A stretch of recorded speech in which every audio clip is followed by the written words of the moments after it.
ఈ వీడియో చూసిన ప్రతి ఒక్కరూ ఓం శ్రీ శ్యామలాదేవి అయి నమః అని కామెంట్ చేయండి. శ్యామలా నవరాత్రులు చేస్తే ఎంత గొప్ప ఫలితం ఉంటుందో తెలుసా? నవరాత్రుల గురించి చాలామందికి తెలిసింది కేవలం దేవీ నవరాత్రులు మాత్రమే. ఆ తర్వాత గణేష్ నవరాత్రులు కూడా చేస్తారు. అయితే హిందూ ధర్మంలో తెలుగు పంచాంగంలో ఏడాదిలో 4 నవరాత్రులు ఉంటాయి. వాటిలో ఒకటే శ్యామలాదేవి నవరాత్రులు. అసలు శ్యామలాదేవి ఎవరు అంటే, శ్యామలాదేవి ఆ సరస్వతీదేవి స్వరూపం అని అంటారు. లలితాదేవి భండాసురుడి మీద యుద్ధానికి వెళ్తున్నప్పుడు లలితాదేవికి 4 వైపులా 4 శక్తులు ఉంటాయి. ఆ 4 శక్తులు 4 దేవతా స్వరూపాలు. ఆ 4 దేవతా స్వరూపాలలో శ్యామలాదేవి కూడా ఉంటారు. ఈ శ్యామలాదేవి నవరాత్రులు జనవరి 30వ తేదీ నుండి ప్రారంభం అవుతున్నాయి. మాఘమాసం ప్రారంభం నుండి మాఘమాసం నవమి వరకు వచ్చే 9 రోజులే శ్యామలా నవరాత్రులు అనబడతాయి.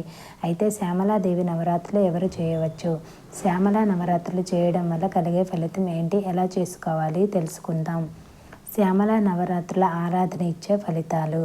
శ్యామలా నవరాత్రులు చేయడం వల్ల 4 ఫలితాలు లభిస్తాయట. వాటిలో ఒకటి వాక్కు.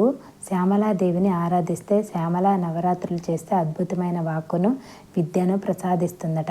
చిన్నపిల్లలైనా మనసులో ఏదైనా నేర్చుకోవాలి అనే కోరిక ఉన్నవారైనా శ్యామలా నవరాత్రులు చేస్తే వారు నేర్చుకోవాలి అనుకున్న విద్యను వారిని వరిస్తుంది. అంతేకాదు జ్ఞాపక శక్తి కూడా పెరుగుతుంది. ఉద్యోగాలు కావాలని అనుకునేవారు, ఉన్నత పదవులు పొందాలి అనుకునేవారు శ్యామలాదేవిని పూజిస్తే ఆ తల్లి అనుగ్రహంతో అన్నీ చేకూరుస్తుందట. వశీకరణ అనే మాట అందరూ వినే ఉంటారు. వశీకరణ అంటే ఆకర్షించే శక్తి. శ్యామలా నవరాత్రులు చేస్తే వశీకరణ శక్తి లభిస్తుందట. వశీకరణం అంటే మనుషుల్ని స్వార్థం కోసం ఆకర్షించడం కాదు. వశీకరణం అంటే ఏదైనా పని చేయాలి అనుకుంటే పరిస్థితులు అనుకూలించడం, అందరూ ఆ పని జరగడానికి సహకరించడం, అలాగే ఏదైనా మాట్లాడినప్పుడు చెప్పినప్పుడు ఆ విషయాన్ని అందరూ వినేలా ఉండటం. ధర్మబద్ధమైన విషయాలు అయితేనే ఇవి కూడా జరుగుతాయి. లేకుంటే ఆ తల్లి ధర్మ సంబద్ధమైన పనులకు ఏ తోడ్పాటు ఇవ్వదు. భార్యాభర్తల మధ్య కలహాలు, గొడవలు ఉన్నట్లయితే వారి మధ్య సమస్యలను దూరం చేసి వారిని దగ్గర చేస్తుందట శ్యామలాదేవి. అందుకే శ్యామలా నవరాత్రులు చేయాలి అంటారు. శ్యామలా నవరాత్రులు చేస్తే భార్యాభర్తలు పరస్పరం సయోధ్య కలిగి అన్యోన్యంగా ఉంటారట.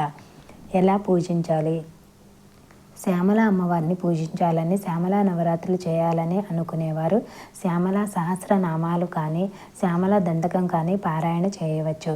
లేకపోతే శ్యామలాదేవి స్తుతి కూడా పారాయణ చేయవచ్చు. శ్యామలా స్తుతిలో చాలా మంత్రపూరితమైన రహస్యాలు ఉన్నాయని పురాణ పండితులు చెబుతున్నారు. దేవీ నవరాత్రులను దీక్ష తీసుకుని చేసినట్టే శ్యామలా నవరాత్రులను దీక్ష తీసుకుని చేయవచ్చు.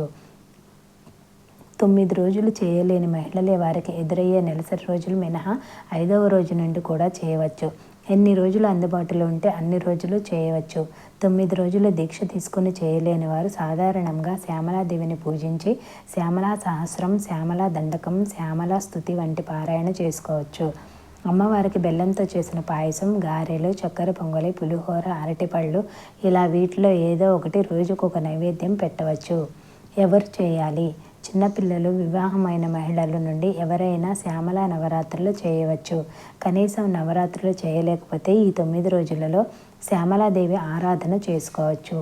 శ్యామలా దండకం, శ్యామలా స్తుతి వంటి ప్రతిరోజు కూడా దేవుడి పూజ సమయంలో చెప్పుకోవచ్చు. ఈ వీడియో నచ్చినట్లయితే ప్లీజ్ లైక్.